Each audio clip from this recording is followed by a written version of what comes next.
বাংলাদেশ দিল্লির আগ্রাসনের অভয়ারণ্যে পরিণত হয়েছিল। তার ওই ধারাবাহিকতায় আবরার ফাঁদকে জীবন দিতে হয়েছে এবং সেই জীবন দেওয়ার মিছিল কিন্তু এখনো থেমে নাই। আপনারা ফেলানির ঘটনা দেখেছেন, স্বর্ণাদেশের ঘটনা, সীমান্তে কিভাবে গুলি করে বাংলাদেশের নাগরিকদেরকে হত্যা করছে ভারতীয় বিজিবি।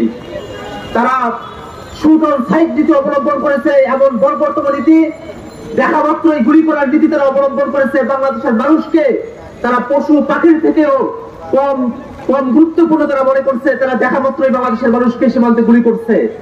আমরা বর্তমান অন্তর্বর্তী সরকারের কাছে আহ্বান রাখবো, আগের সরকার কোনো ভারতের সাথে যে নতজনের রীতিতে ছিল, এই সরকার গণঅভ্যুত্থানের সরকার, এই সরকার কোনোভাবেই ভারতের সাথে নতজনের রীতিতে থাকতে পারে না।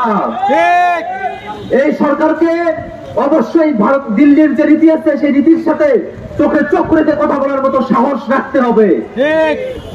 বাংলাদেশের মানুষ এই গণহত্যার যে ধারাবাহিকতা সেটা দেখেছে, এখন পর্যন্ত গণহত্যার বিচার শুরু হয় নাই।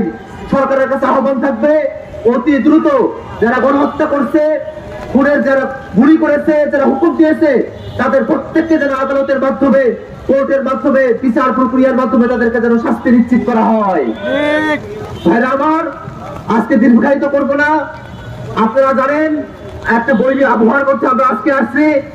সব নিয়ে কথা থাকবে। বাংলাদেশের সারা দেশে নাগরিক কমিটি তাদের কার্যক্রম বৃদ্ধি করবে।